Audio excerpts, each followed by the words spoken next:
Good afternoon. My name is Greg Shove. I'm your co-host for the second session and your first speaker. I want to talk to you today about Fresh Web, the end of command and control.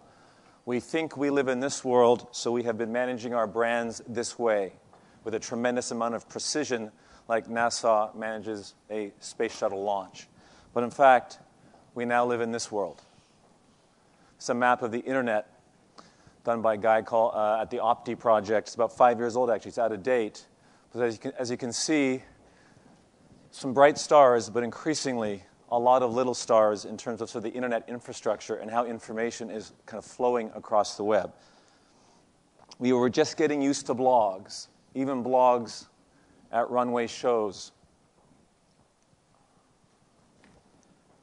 Now it's getting worse, meaning the flood of information coming across that network is accelerating. I do think Twitter really matters. I won't bore you with Facebook stats about how it's bigger than Argentina.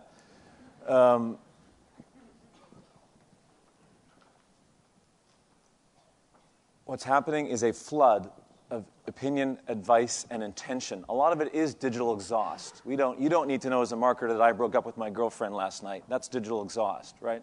But there is a lot of other stuff worth listening to. It's a media world in which creating content is now as easy as consuming it. We've never been in this kind of world before. And it's a marketing world in which your message is being remixed and redistributed every day out of your control. So when you have been used to this, I think, typically as a marketing approach. You're at the center, command and control, using channels to push your message out to groups of people, your best customers, out to your prospects. I would argue that we now need to think about our lives this way. We are now at the center, us as individuals. Not just at the center, but now living in these networks, in many different networks at the same time. This is us now. And as a marketer, I think you need to think of yourself as a participant, earning attention, not pushing your message. And I would argue that your organizational structure that probably looks something like this needs to now look something like this, where you've taken that small, isolated digital team and really spread digital competency right through the organization across all your channels. But wait, it's going to get even worse. Tumblr, 50 million monthly visitors last month. In a single month. Talking about Coach last night when I pulled this screenshot. And wait a minute, I pride myself on knowing about this stuff. I like to know what's sort of coming next. I hadn't heard about this company until a month ago. It has 5 million users. It's less than a year old, and it's growing at 35% a month, daily booth. And here's someone uploading a photograph of their recently purchased Gucci products. This is really beginning to accelerate in terms of the fragmentation and spreading of consumer publishing, if you will. Why is this so difficult? Because we haven't had this before. Direct mail became email, and billboards became banners. But we haven't had a precedent for the fresh web, for the social web. All right, what do? First step is we listen. And we listen to those that are the most influential. The most followers, connectors, and friends. The second thing and when we do that, we learn interesting things. Veuve Clicquot's search result on Google, not that interesting anymore, right?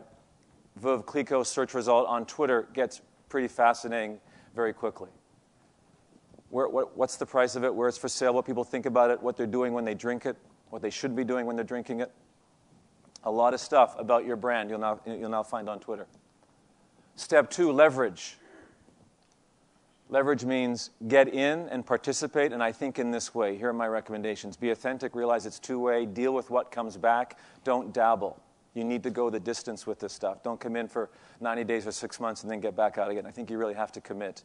And I apologize on behalf of all of our speakers because I think we've done one of two things. We've only been able to find the same examples because these are the only luxury brands that are innovating, or we haven't looked hard enough. And if I get invited back next year to speak, I'll try to find different examples because I know already speakers have referenced Tiffany. But it is a good example because they're not dabbling with 200,000 followers on Facebook. They are, I think, now building an audience at a fraction of the cost that it would have cost to build an audience outside of Facebook. So So I think they're doing the right thing. Step 3, build applications.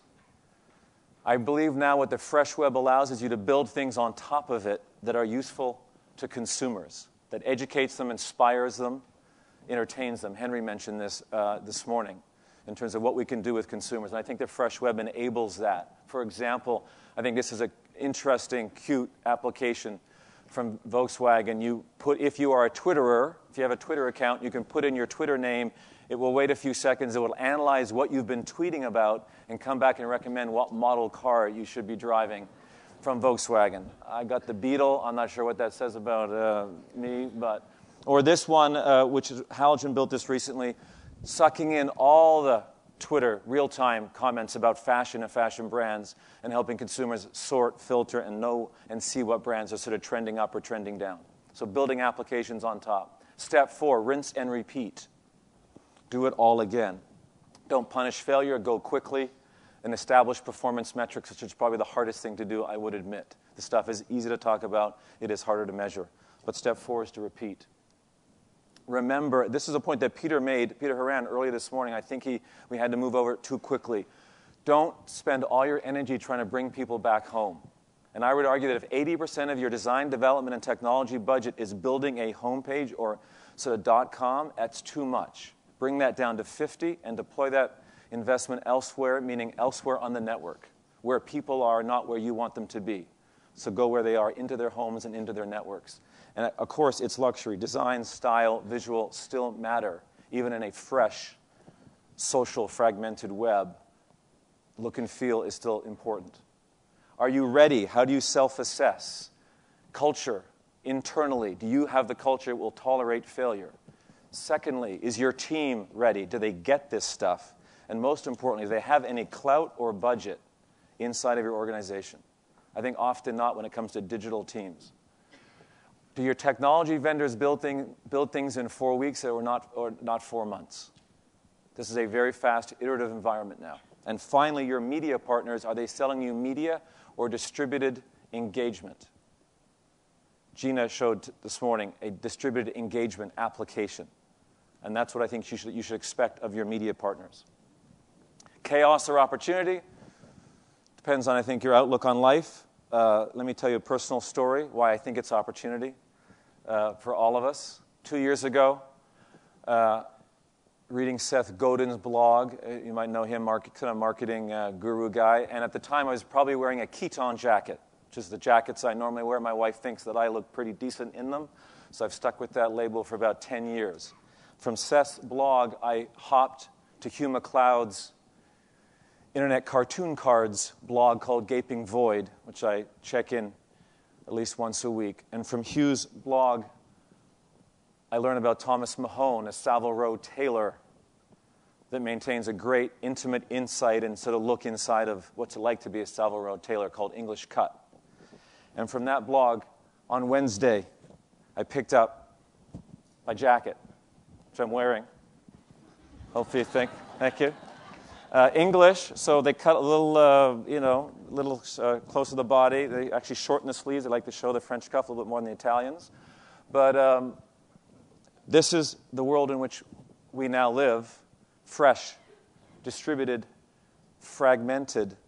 As a brand, I believe you are now conductors. And your musicians and your audience are now part of your performance. And I really would encourage you to think about yourselves, particularly CMOs, in that way. All right, thank you.